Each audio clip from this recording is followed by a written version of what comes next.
Le mois de janvier, c'est en général le mois où l'on tire les leçons de l'année passée, et c'est exactement ce que l'on va faire aujourd'hui. L'objectif de cette vidéo est d'établir avant tout un bref bilan de l'année 2024 pour la paléontologie mondiale en nous concentrant sur l'un de ses aspects les plus médiatisés, à savoir la découverte de nouvelles espèces de dinosaures. Je tiens à préciser avant tout qu'on ne va pas s'atteler à présenter toutes les espèces de dinosaures découvertes cette année, sinon il y en aurait pour plusieurs heures, d'autant plus que certaines d'entre elles ont fait l'objet d'une courte présentation que vous retrouverez très facilement dans l'onglet short de la chaîne. La question à laquelle on va plutôt tenter de répondre aujourd'hui est la suivante. Est-ce que 2024 a été une bonne année pour la paléontologie ? Pour pouvoir y répondre, on va décortiquer, au travers de chiffres, de graphiques et de diverses informations, l'année qui vient de s'écouler. Et je vous propose de rentrer directement dans le vif du sujet en commençant par l'analyse d'un graphique, ce graphique. Ce graphique, vous vous en doutez, n'est pas tiré de mon merveilleux chapeau magique, mais plutôt d'un post Twitter publié le 31 décembre 2024 et trouvé sur le compte de Thomas Richard Holtz Jr. Thomas Richard Holtz Jr., qu'on appellera plus couramment Thomas Holtz, est un paléontologue américain spécialiste des théropodes et plus particulièrement des tyrannosauridés, ainsi que directeur de faculté et maître de conférences à l'université du Maryland. Ses travaux, les plus importants, ont eu un grand impact dans le domaine de la phylogénie des théropodes au cours des années 90. En 1991, il a notamment théorisé le reclassement des tyrannosaures dans le groupe des coléosaures plutôt que dans celui des carnosaures où ils demeuraient depuis longtemps. En 1996, il a établi une enquête très approfondie sur le groupe des coléosaures, qui était alors en pleine mutation comme on vient de le voir précédemment.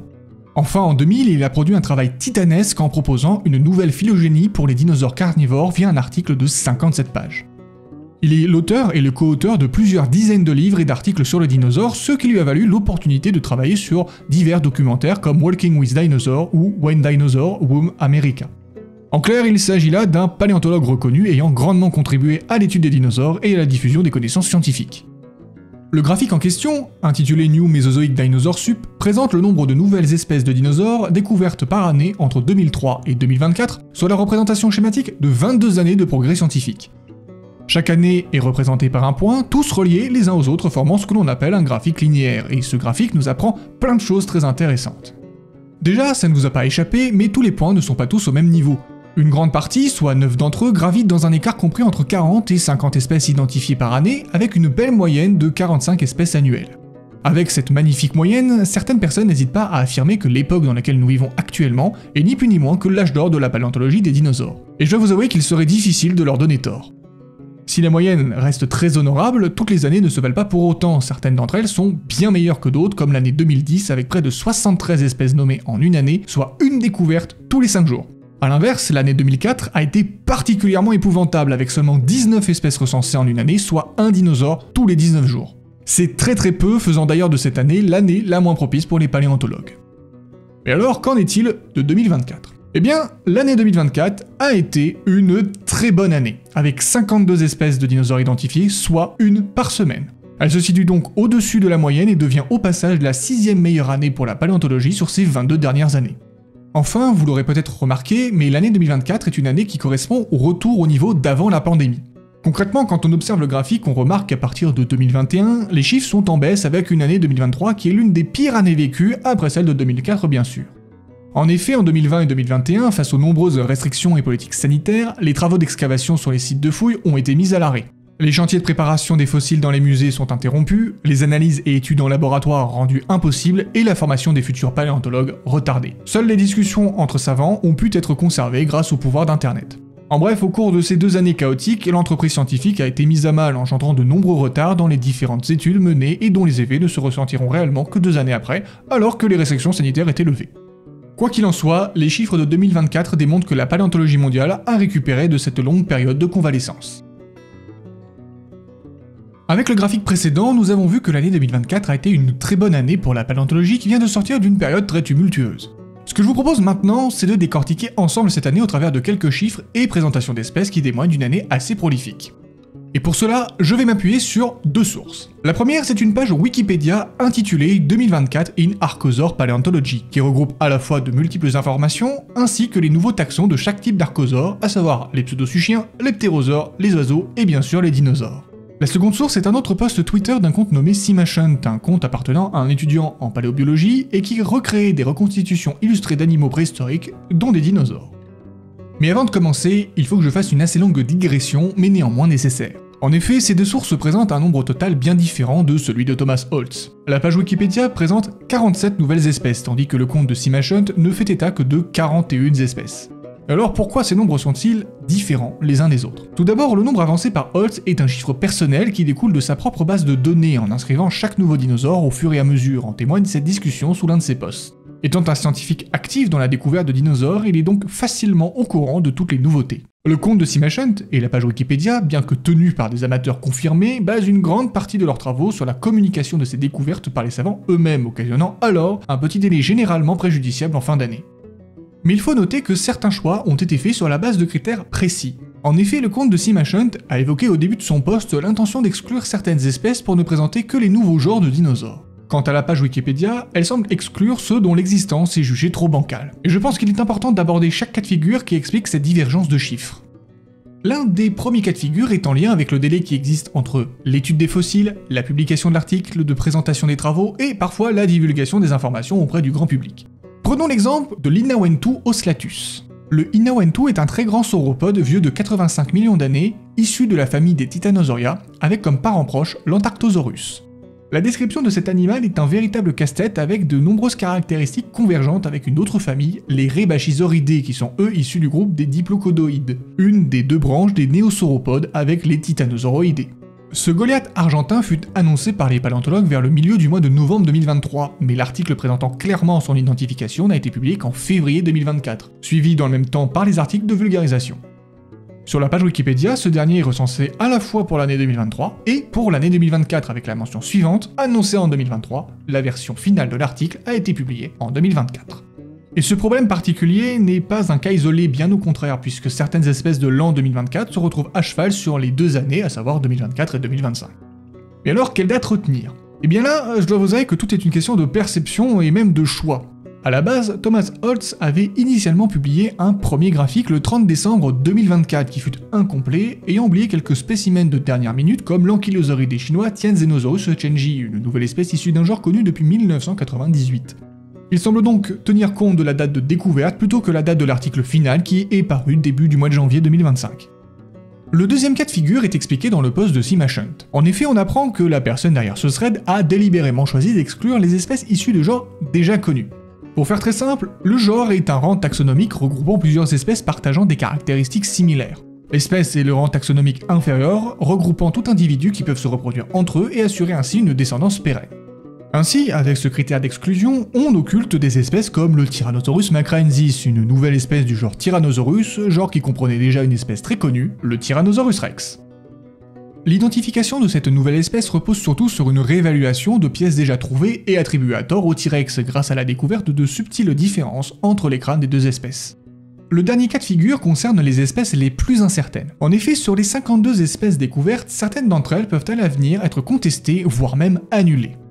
C'est le cas par exemple du Fujianipus lingyangji, un théropode du clade des Maniraptora et membre de la famille des Troodontidae.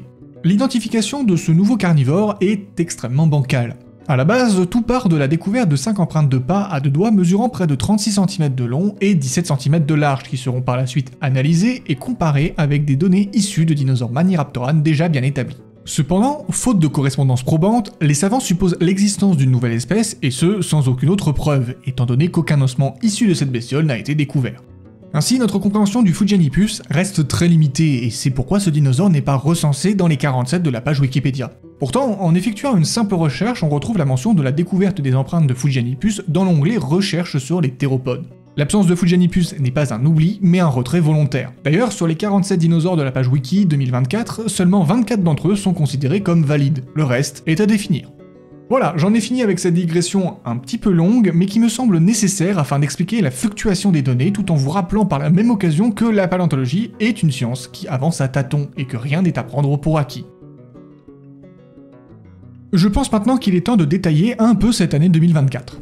Les 52 nouveaux dinosaures proviennent de fossiles retrouvés de par le monde entier sur presque tous les continents. Grâce à la page Wikipédia, il est possible d'avoir un petit aperçu de la répartition géographique de toutes ces nouvelles espèces. Une répartition qui est toutefois assez inégale en réalité. En effet, 18 des 47 dinosaures sont issus des formations géologiques du continent asiatique, dont 10 rien qu'en Chine. La Chine est donc le pays qui a recensé le plus de dinosaures en 2024 et récupère ce titre perdu depuis 2021. Parmi les nouveaux venus, on peut citer l'Asiatyrannus chui, un tyrannosaurie de 4 mètres de long et proche parent du Nanoxaurus. Il a vécu à la toute fin du Crétacé entre 72 et 66 millions d'années dans une région peuplée d'une multitude de dinosaures comme le sauropode Gingilditan ou encore le Tyrannosauridé Kenzosaurus, le plus grand prédateur de l'écosystème local. En deuxième place, c'est l'Amérique du Sud avec 11 nouvelles espèces sur 47. Sur ces 11 espèces, 7 ont été retrouvées en Argentine, le deuxième pays de l'année 2024 intercalé entre la Chine et les États-Unis. Comme espèce intéressante d'Argentine, on retrouve le Titanomachia jiménézi, un sauropode issu de la famille des Saltosauroidés. Ce nouveau dinosaure était assez petit avec seulement 6 mètres de long pour un poids compris entre 5 et 10 tonnes. Il était donc 10 fois moins grand que certains grands colosses sud-américains comme Argentinosaurus qui pouvaient mesurer plus de 30 mètres de long et peser plus de 70 tonnes. Le Titanomachia a vécu au Crétacé supérieur vers 67 millions d'années, peu avant l'impact de la météorite qui a englouti le monde du Mésozoïque. En troisième position, nous avons avec 8 espèces sur 47 l'Amérique du Nord et surtout les États-Unis avec Tyrannosaurus macrensis, Allosaurus anax ou encore Eoneophron infernalis. Personnellement, j'ai retenu le Coahuilasaurus lipani, un hadrosaure venu tout droit du Mexique. Le Coahuilasaurus est connu grâce aux extrémités de la mâchoire supérieure et inférieure ainsi que par d'autres os fragmentaires du crâne. Il s'agit d'un grand critosaurine, un groupe d'hadrosaures assez exclusif et très peu médiatisé. Ce géant herbivore d'une longueur estimée à 8 mètres de long a vécu entre 83 et 72 millions d'années dans une région maritime assez peu connue faute de restes assez incomplets. Vient ensuite l'Europe avec 7 espèces sur 47 dont une identifiée en France en septembre 2024, il s'agit du Calétodraco cotardi dont on parlera très bientôt. Cependant, le théropode le plus impressionnant reste le Ruravenatrix lacustris, un nouveau membre de la famille des Spinosauridés. Ce prédateur piscivore mesurait 7 à 8 mètres de long, 2,5 mètres de haut et pesait 1 tonne et demie. Il a vécu il y a maintenant 120 millions d'années, soit au Crétacé inférieur. Et enfin, en dernière position, nous avons l'Afrique avec 3 espèces sur 47, dont 2 rien qu'au Maroc. Il s'agit de Tyreosaurus atlasicus et Nincaria bata. Le troisième est le dinosaure zimbabwéen Musankwa, un sauropodomorphe masospondien du Trias supérieur ayant vécu entre 227 et 205 millions d'années. Connu à partir d'une patte partielle, la description de cet animal reste très vague. L'année 2024 a été marquée par le triomphe de l'ordre des Saurischia. Sur 47 espèces étudiées, 28 d'entre elles sont issues des saurichiens. Une véritable disparité apparaît alors entre l'ordre des saurichiens et celui des ornithichiens, l'autre embranchement du superordre des Dinosauria. Et ce règne sans partage ne se cantonne pas qu'à l'année 2024. En effet, si l'on prend les 8 dernières années, soit entre 2016 et 2023, on remarque une très nette domination des saurichiens puisqu'en moyenne, 65,75% des dinosaures découverts par an sont issus de l'ordre des saurichiens. Après une année 2023 où les saurichiens étaient minoritaires, l'année 2024 marque le retour de la domination écrasante des saurichiens, même si en réalité cette année est un peu plus partagée avec un total de 59,5% de saurichiens, soit un écart de 6 points avec la moyenne générale. Au sein des saurichiens, le groupe des Théropoda rafle la première place avec 16 nouvelles espèces sur 47. L'année passée nous propose une palette assez intéressante de spécimens comme le Dornraptor normani, un carnivore du Jurassique inférieur entre 199 et 193 millions d'années et dont les ossements ont été étudiés une première fois en 1858 par Richard Owen lui-même. Pour ce qui est des sauropodomorphes, c'est 12 espèces découvertes sur 47, même si cette année, point de titan à la taille démesurée. En réalité, aucun des sauropodes trouvés en 2024 ne peut prétendre au titre de plus grand sauropode. Sidersora amarae, bien qu'étant le plus grand Rebachysauridé, ne mesure que 20 mètres de long pour 15 tonnes.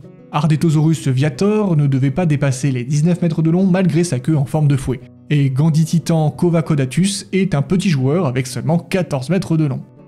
Au sein des ornithichiens, la palme d'or revient aux Ornithopoda avec 9 espèces attribuées sur 47. Plusieurs espèces ont déjà été abordées au cours de cette vidéo, mais pas le Compsognathus chaicé, un iguodontidé de Grande-Bretagne issu de l'île de Wyse, le plus grand ornithopode découvert sur cette île depuis 1914, et le Mantellisaurus.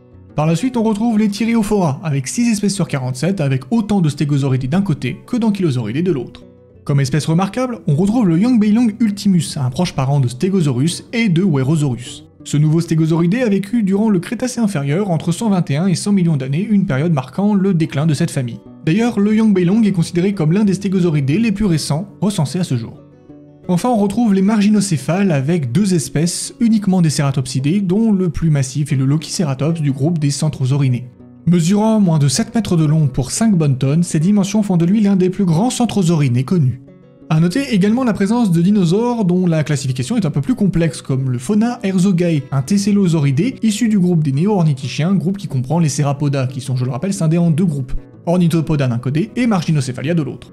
La compréhension du classement des Tessélosauridés étant assez coriace à comprendre, je me suis permis de le mettre à part. Malgré toutes ces informations, qui, je le concède, sont denses et complexes, je pense que vous avez entrevu le potentiel que représente l'année 2024 dans l'avancement de nos connaissances sur les dinosaures. J'espère sincèrement que l'année 2025 sera une aussi bonne année, voire même meilleure que l'année précédente. On se donne donc rendez-vous dans un an pour faire le bilan. D'ici là, pas d'inquiétude, on aura l'occasion de se retrouver, je vous le rassure. Portez-vous bien, et à une prochaine fois.